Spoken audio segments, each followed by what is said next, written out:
ರಾಜ್ಯದಲ್ಲಿ ನಾಯಕತ್ವ ಬದಲಾವಣೆಯ ಚರ್ಚೆ ಬೆನ್ನಲ್ಲೇ ಬೆಳಗಾವಿಗೆ ಸಚಿವ ಸಂತೋಷ್ ಲಾಡ್ ಎಂಟ್ರಿ ಕೊಟ್ಟಿರೋದು. ಮರಾಠ ಸಮಾಜದ ಸಂಘಟನೆಗೆ ಕೈ ಹಾಕದ್ರ ಸಂತೋಷ್ ಲಾಡ್ ಪ್ರಶ್ನೆ. ಚಿಕ್ಕೋಡಿಯಲ್ಲಿ ನಡೆದಂತ ಮರಾಠ ಸಮಾಜದ ಸಮಾವೇಶದಲ್ಲಿ ಭಾಗಿ ಮಾಜಿ ಸಚಿವ ಶ್ರೀಮಂತ ಪಾಟೀಲ್ ಆಯೋಜಿಸಿದಂತ ಸಮಾವೇಶ ಇದಾಗಿತ್ತು. ಮರಾಠಿ ಭಾಷೆಯಲ್ಲೇ ಮಾತನಾಡಿದ್ದಾರೆ ಸಚಿವರು. 10 ದಿನಗಳ ಹಿಂದೆ ಶಿವಾಜಿ ಮೂರ್ತಿ ಲೋಕಾರ್ಪಣೆಯಲ್ಲೂ ಕೂಡ ಭಾಗಿಯಾಗಿದ್ರು. ಬೆಳಗಾವಿ ಜಿಲ್ಲೆ ಅಥಣಿಯಲ್ಲಿ ನಡೆದಂತ ಶಿವಾಜಿ ಮೂರ್ತಿ ಲೋಕಾರ್ಪಣೆ ಈಗ ಚಿಕ್ಕೋಡಿಯಲ್ಲಿ ನಡೆದಂತ ಮರಾಠ ಸಮಾವೇಶದಲ್ಲಿ ಭಾಗಿ. ಬೆಳಗಾವಿಯ 9 ಕ್ಷೇತ್ರದಲ್ಲಿ ಮರಾಠ ಮತಗಳೇ ಇಲ್ಲಿ ನಿರ್ಣಾಯಕ ಆಗಿರುವಂಥದ್ದು. ಬೆಳಗಾವಿ ಉತ್ತರ, ಬೆಳಗಾವಿ ದಕ್ಷಿಣ, ಬೆಳಗಾವಿ ಗ್ರಾಮೀಣ, ಖಾನಾಪುರ, ನಿಪ್ಪಾಣಿ, ಯಮಕನಮರಡಿ, ಚಿಕ್ಕೋಡಿ, ಕಾಗವಾಡ, ಅಥಣಿ ವಿಧಾನಸಭಾ ಕ್ಷೇತ್ರದಲ್ಲಿ ನಿರ್ಣಾಯಕ ಪಾತ್ರ. ಪ್ರಬಲವಾಗಿ ಬಿಜೆಪಿ ವೋಟ್ ಬ್ಯಾಂಕ್ ಆಗಿರುವಂತಹ ಮರಾಠ ಮತಗಳು ಈ ಕಾರಣಕ್ಕಾಗಿ ಹೆಚ್ಚಿನ ಫೋಕಸ್ ಆ ಕಡೆ ಮಾಡ್ತಾ ಇದ್ದಾರಾ ಅನ್ನೋ ಪ್ರಶ್ನೆ.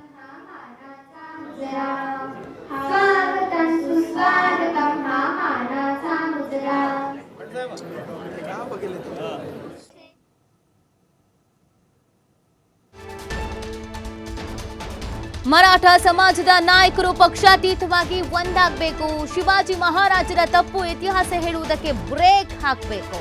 ಶಿವಾಜಿ ಮಹಾರಾಜರು ಮರಾಠ ಸಮಾಜ ಮುಸ್ಲಿಂ ವಿರೋಧಿ ಅಲ್ಲ. ಶಿವಾಜಿ ಮಹಾರಾಜರ ಸೈನ್ಯದಲ್ಲಿ ಮುಸ್ಲಿಮರೂ ಇದ್ರು. ಧರ್ಮ ರಕ್ಷಣೆಗೆ ತಲ್ವಾರ್ ಹಿಡಿದು ಮಲಗಬೇಕು ಅಂತ ಕರೆ ಕೊಡ್ತಾರೆ. ಅದೇ ಅವರು ಕೈಯಲ್ಲಿ ಬಿಸ್ಕೆಟ್ ಹಿಡ್ಕೊಂಡು ಮಲಗ್ತಾರ? ನಾನು ಹೇಳೋದು ಸತ್ಯ, ಕೆಲವರಿಗೆ ರುಚಿಸೋದಿಲ್ಲ. ಮರಾಠ ಸಮಾಜದ ಸಮಾವೇಶದಲ್ಲಿ ಸಚಿವ ಸಂತೋಷ್ ಲಾಡ್ ಈ ಸ್ಟೇಟ್ಮೆಂಟ್ ಅನ್ನು ಕೊಟ್ಟಿದ್ದಾರೆ.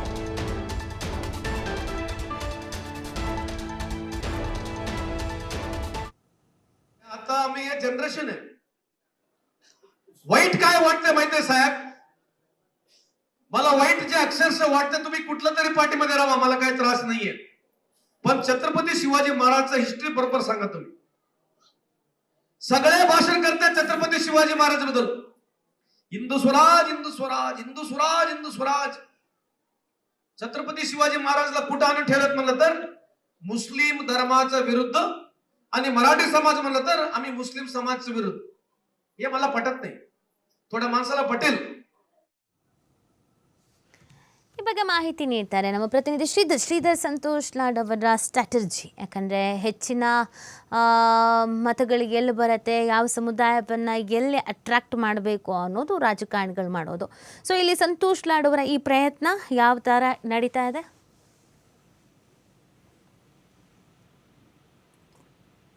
ಇತಿ ಗಡಿ ಜಿಲ್ಲೆ ಬೆಳಗಾವಿಯಲ್ಲಿ ಈಗ ಸಚಿವ ಸಂತೋಷ್ ಲಾಡ್ ಆಕ್ಟಿವ್ ಆಗಿರ್ತಕ್ಕಂಥದ್ದು. ಪ್ರಮುಖವಾಗಿ ಬೆಳಗಾವಿ ಜಿಲ್ಲೆಯಲ್ಲಿ ಮರಾಠ ಬಹಳ ನಿರ್ಣಾಯಕ ಸ್ಥಾನವನ್ನು ವಹಿಸುವಂತ ಒಂದು ಮತದಾರ ಇರ್ತಕ್ಕಂಥದ್ದು. ಅಂದ್ರೆ ಬೆಳಗಾವಿ ಜಿಲ್ಲೆ 18 ವಿಧಾನಸಭಾ ಮತಕ್ಷೇತ್ರದಲ್ಲಿ ನೀತಿ 9 ವಿಧಾನಸಭಾ ಮತಕ್ಷೇತ್ರದಲ್ಲಿ ಮರಾಠ ಸಮುದಾಯ ಬಹಳ ನಿರ್ಣಾಯಕ ಆಗಿರ್ತಕ್ಕಂಥದ್ದು. ಅದರಲ್ಲೂ ಕೂಡ ಸಂತೋಷ್ ಲಾಡ್ ಕೂಡ ಮರಾಠ ಸಮುದಾಯವನ್ನು ಪ್ರತಿನಿಧಿಸ್ತಾರೆ. ಜೊತೆಗೆ ಧಾರವಾಡ ಜಿಲ್ಲೆ ಕಲಘಟಗಿ ವಿಧಾನಸಭಾ ಮತಕ್ಷೇತ್ರದಿಂದ ಅವರು ಪ್ರತಿನಿಧಿಸುವಂತದ್ದು. ಆದ್ರೆ ಕಳೆದ 1 ತಿಂಗಳಿಂದ ಸಂತೋಷ್ ಲಾಡ್ ಬೆಳಗಾವಿ ಜಿಲ್ಲೆಯಲ್ಲಿ ಬಹಳಷ್ಟು ಆಕ್ಟಿವ್ ಆಗಿದ್ದಾರೆ. ಯಾಕಂದ್ರೆ ಬಿಜೆಪಿಯ ಮಾಜಿ ಸಚಿವ ಶ್ರೀಮಂತ್ ಪಾಟೀಲ್ ಅವರು ಕಳೆದ 10 ದಿನಗಳ ಹಿಂದೆ ಅಷ್ಟೇ ಅಥಣಿಯಲ್ಲಿ ಒಂದು ಶಿವಾಜಿ ಮಹಾರಾಜ ಮೂರ್ತಿ ಲೋಕಾರ್ಪಣೆ ಸಮಾರಂಭಕ್ಕೆ ಆಹ್ವಾನಿಸ್ತಾರೆ. ಆ ಒಂದು ವೇದಿಕೆ ಕಾರ್ಯಕ್ರಮದ ಬಳಿಕ ಆ ಒಂದು ಮರಾಠ ಸಮುದಾಯದ ನಾಯಕರ ಒಂದು ಸಭೆ ಮಾಡೋಣ ಅಂತ ಒಂದು ಚರ್ಚೆಗಳಾಗುತ್ತೆ. ಅದರ ಭಾಗವಾಗಿ ಒಂದು ಶ್ರೀಮಂತ್ ಪಾಟೀಲ್ ಅವರ ಸಮ್ಮುಖದಲ್ಲಿ ಒಂದು ಮರಾಠ ಸಮುದಾಯದ ಒಂದು ಸಭೆ ಆಗಿರ್ತಕ್ಕಂಥದ್ದು. ಚಿಕ್ಕೋಡಿಯಲ್ಲಿ ನಡೆದಂತ ಈ ಒಂದು ಸಭೆಯಲ್ಲಿ ಕೇವಲ ಮರಾಠ ಸಮುದಾಯದ ನಾಯಕರು ಮತ್ತು ಆ ಸಮಾಜದ ಮುಖಂಡರು ಭಾಗವಹಿಸಿದ್ರು. ಇಲ್ಲಿ ಪಕ್ಷಾತೀತವಾಗಿ ನಾಯಕರು ಭಾಗವಹಿಸಿರ್ತಕ್ಕಂಥದ್ದು. ಈ ಒಂದು ಸಮಾವೇಶ ಮಾಡುವ ಮೂಲಕ ಎಲ್ಲಿ ಒಂದ್ ಕಡೆ ಸಂತೋಷ್ ಲಾಡ್ ಬೆಳಗಾವಿ ಜಿಲ್ಲೆ ಸಾಕಷ್ಟು ಒಂದು ಆಸಕ್ತಿ ವಹಿಸ್ತಾ ಇದ್ದಾರೆ ಅನ್ನೋದು ಕೂಡ ಬಹಳ ಪ್ರಮುಖವಾಗಿ ಕಂಡು ಬರ್ತದೆ. ಯಾಕಂದ್ರೆ ಮರಾಠ ಸಮುದಾಯವನ್ನ ಗಟ್ಟಿಗೊಳಿಸಬೇಕು, ಮರಾಠ ಸಮುದಾಯವನ್ನು ಒಗ್ಗಟ್ಟಾಗಿರ್ಬೇಕು ಅನ್ನೋಂತ ಒಂದು ಸಂದೇಶ ರವಾನಿಸುವಂತ ಕೆಲಸವನ್ನ ಈ ಒಂದು ಸಮಾವೇಶದ ಮೂಲಕ ಮಾಡಿರ್ತಕ್ಕಂಥದ್ದು. ಯಾಕಂದ್ರೆ ಬೆಳಗಾವಿ ಜಿಲ್ಲೆಯಲ್ಲಿರ್ತಕ್ಕಂಥ ಬಹುತೇಕ ವಿಧಾನಸಭಾ ಮತಕ್ಷೇತ್ರ, ಬೆಳಗಾವಿ ಉತ್ತರ ಆಗಿರ್ಬೋದು, ದಕ್ಷಿಣ ಆಗಿರ್ಬೋದು, ಗ್ರಾಮೀಣ ಮತಕ್ಷೇತ್ರ ಆಗಿರ್ಬೋದು, ಖಾನಾಪುರ ಆಗಿರ್ಬೋದು, ನಿಪ್ಪಾಣಿ, ಚಿಕ್ಕೋಡಿ, ಅಥಣಿ, ಕಾಗವಾಡ ಮತ್ತು ಯಮಕನಮರಡಿ ಮತಕ್ಷೇತ್ರ ಪ್ರಭಾವಿ ನಾಯಕರು ಗೆದ್ದು ಬರ್ತಕ್ಕಂಥ ವಿಧಾನಸಭಾ ಮತಕ್ಷೇತ್ರ ಮರಾಠ ಮತಗಳು ಬಹಳ ನಿರ್ಣಾಯಕ ಆಗಿದ್ದಾವೆ. ಹಾಗಾಗಿ ಮರಾಠ ಸಮುದಾಯವನ್ನು ಒಗ್ಗಟ್ಟಾಗಿ ಕೂಡಿಸುವಂತ ಪ್ರಯತ್ನದ ಭಾಗವಾಗಿ ಈಗ ಇಲ್ಲಿ ಸಂತೋಷ್ ಲಾಡ್ ಪ್ರಮುಖವಾಗಿ ಇಲ್ಲಿ ಒಂದು ಹೆಜ್ಜೆಯನ್ನು ಇಟ್ಟಿದ್ದಾರೆ. ಮರಾಠ ನಾಯಕರನ್ನು ಒಂದುಗೂಡಿಸುವಂತ ಪ್ರಯತ್ನ ಇಲ್ಲಿ ಆಗ್ತಾ ಇರ್ತಕ್ಕಂಥದ್ದು. ಈವರೆಗೂ ಕೂಡ ಸಂತೋಷ್ ಲಾಡ್ ಕೇವಲ ಚಿಕ್ಕೋಡಿ ಲೋಕಸಭೆಯಲ್ಲಿ ಸಾಕಷ್ಟು ಓಡಾಟ ನಡೆಸ್ತಾ ಇದ್ದಾರೆ. ಆ ಭಾಗದಲ್ಲಿ ಗಡಿ ಭಾಗದಲ್ಲಿರ್ತಕ್ಕಂಥ ಮರಾಠಿ ಭಾಷಿಕರೇನಿದ್ದಾರೆ ಅವರನ್ನ ಮರಾಠಿ ಭಾಷೆಯಲ್ಲೇ ಭಾಷಣ ಮಾಡುವ ಮೂಲಕ ಅವ್ರ ಮನಸ್ಸು ಗೆಲ್ಲುವ ಬಿತ್ತುವಂತ ಕೆಲಸ ಮಾಡ್ತಾ ಇರ್ತಕ್ಕಂಥದ್ದು. ಜೊತೆಗೆ ಒಂದಿಷ್ಟು ವಿಚಾರಗಳನ್ನ ಇಲ್ಲಿ ಮರಾಠ ಸಮುದಾಯದ ನಾಯಕರಲ್ಲಿ ಬಿತ್ತುವಂತ ಕೆಲಸ ಮಾಡ್ತಾ ಇದ್ದಾರೆ. ಏನಂದ್ರೆ ಏನು ಹಿಂದುತ್ವ ಮತ್ತು ಧರ್ಮ ರಕ್ಷಣೆ ಅಂತ ಬಂದಾಗ ಮರಾಠ ಸಮುದಾಯದವರೇ ಮಾತ್ರ ಯಾಕೆ ಕೈಯಲ್ಲಿ ಏನು ತಲವಾರ್ ಮತ್ತು ಖಡ್ಗವನ್ನು ಹಿಡಿಬೇಕು, ಯಾಕೆ ಅನ್ಯ ಈ ಒಂದು ನಮ್ಮ ವೇದಿಕೆ ಮೇಲೆ ನಮ್ಮ ಮರಾಠ ಸಮುದಾಯದ ವೇದಿಕೆ ಮೇಲೆ ನಿಂತು ಭಾಷಣ ಮಾಡುವಂತವರು ತಮ್ಮ ಸಮುದಾಯದ ಒಂದು ಏನು ಸಮಾವೇಶಗಳಲ್ಲಿ ನಮ್ಮನ್ನ ಆಹ್ವಾನ ಕೊಡೋದಿಲ್ಲ. ಜೊತೆಗೆ ನಾವು ಮಾತ್ರ ಏನು ತಲವಾರ್ ಹಿಡಿದುಕೊಂಡು ಮಲಗಬೇಕು, ಆದ್ರೆ ಉಳಿದಂತವ್ರು ಏನಂದ್ರೆ ಬಿಸ್ಕಿಟ್ ಹಿಡಿದು ಮಲಗಬೇಕು ಅನ್ನುವಂತ ಒಂದು ಪ್ರಶ್ನೆಯನ್ನು ಮಾಡುವಂತದ್ದು.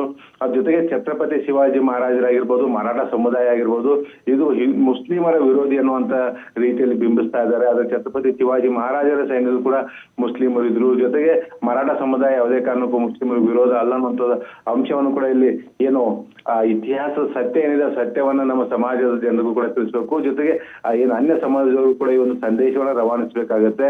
ಯಾಕೆ ಮಹಾರಾಜರು ಛತ್ರಪತಿ ಶಿವಾಜಿ ಮಹಾರಾಜನ ನಿಜವಾದ ಇತಿಹಾಸ ಏನಿದೆ ಆ ಇತಿಹಾಸವನ್ನು ತಿಳಿಸುವಂತ ಕೆಲಸ ಮಾಡ್ಬೇಕಾಗಿದೆ ಹೊರತಾಗಿ ಅದನ್ನ ರಾಜಕೀಯವಾಗಿ ಬಳಸಿಕೊಳ್ಳುವಂತ ಏನು ನಾಯಕರಿದ್ದಾರೆ ಅಂತವರಿಗೆ ಒಂದು ವೇದಿಕೆಯನ್ನು ಕಲ್ಪಿಸಬಾರ್ದು, ಅಂತವ್ರ ಮಾತುಗಳಿಗೆ ಸಮುದಾಯ ಯಾವುದೇ ಕಾರಣಕ್ಕೂ ಮರಳಾಗಬಾರ್ದು ಅನ್ನೋ ಒಂದು ಮಾತನ್ನು ಹೇಳುವಂತ ಪ್ರಯತ್ನ ಇಲ್ಲಿ ಪ್ರಮುಖವಾಗಿ ಏನು ಸಂತೋಷ್ ಲಾಡ್ ಮಾಡಿದ್ದಾರೆ ಅಂತ ಹೇಳ್ಬೋದು. ನೀತಿ ಬೆಳಗಾವಿ ಜಿಲ್ಲೆ ಅಂದ್ರೆ ಜಾರಕಿಹೊಳಿ ಸೋದರ ಭದ್ರಕೋಟೆ, ಕತ್ತಿ ಕುಟುಂಬ, ಲಕ್ಷ್ಮಣ್ ಸೋದಿ, ಲಕ್ಷ್ಮೀ ಹೆಬ್ಬಾಳ್ಕರ್ ಅಂತ ಘಟಾನುಘಟಿ ನಾಯಕರಿದ್ದಾರೆ. ಇಲ್ಲಿವರೆಗೆ ಬೆಳಗಾವಿ ಜಿಲ್ಲೆ ಈ ರೀತಿ ಸಂಘಟನೆ ಮಾಡುವಂತ ಕೆಲಸವನ್ನ ಕೇವಲ ಜಾರಕಿಹೊಳಿ ಕುಟುಂಬದಿಂದ ಆಗಿರ್ತಕ್ಕಂಥ ಹೊರತುಪಡಿಸಿದ್ರೆ ಕಳೆದ ಒಂದೆರಡು ವರ್ಷಗಳಲ್ಲಿ ಪಂಚಮಸಾಲಿ ಲಿಂಗಾಯತ್ ಸಮುದಾಯವನ್ನು ಒಗ್ಗಟ್ಟುಗೂಡಿಸುವಂತ ಕೆಲಸವನ್ನು ನಡೆದಿತ್ತು.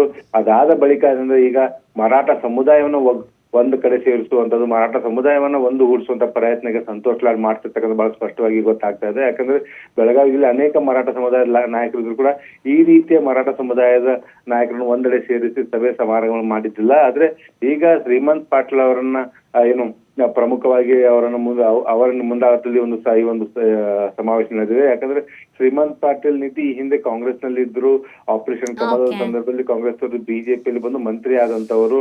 ಜೊತೆಗೆ ಇವೆಲ್ಲ ಲೆಕ್ಕಾಚಾರಗಳನ್ನು ಇಟ್ಟುಕೊಂಡು ಈಗ ಸಂತೋಷ್ ಲಾಡ್ ಮತ್ತೆ ಏನಂದ್ರೆ ಬೆಳಗಾವಿಯ ಜಿಲ್ಲೆಯಲ್ಲಿ ಆಕ್ಟಿವ್ ಆಗಿರ್ತಕ್ಕಂಥದ್ದು ಮರಾಠ ಸಮುದಾಯದಲ್ಲಿ ಒಂದು ಜಾಗೃತಿ ಮತ್ತು ಮರಾಠ ಸಮುದಾಯವನ್ನು ಒಗ್ಗೂಡಿಸುವುದು ಮತ್ತು ಮರಾಠ ಸಮುದಾಯ ನಾಯಕರಲ್ಲಿ ಏನು ಒಡೆದು ಚಿತ್ರರಾಗಿದ್ದಾರೋ ಅವರನ್ನ ಒಂದೇ ವೇದಿಕೆಯಲ್ಲಿ ತೆಗೆದುಕೊಂಡು ಬರುವಂತ ಪ್ರಯತ್ನ ಇಲ್ಲಿ ಸಂತೋಷ್ ಲಾಡ್ ಮಾಡ್ತಾ ಇದ್ದಾರೆ. ಈ ಸಂತೋಷ್ ಲಾಡ್ ಬೆಳಗಾವಿ ಜಿಲ್ಲೆಯನ್ನು ಯಾಕೆ ಆಯ್ಕೆ ಮಾಡ್ಕೊಂಡಿದ್ದಾರೆ ಅನ್ನೋದು ಬಹಳಷ್ಟು ಈಗ ಕುತೂಹಲ ಕೇಳಿಸಿರ್ತಕ್ಕಂಥದ್ದು ನೀತಿ.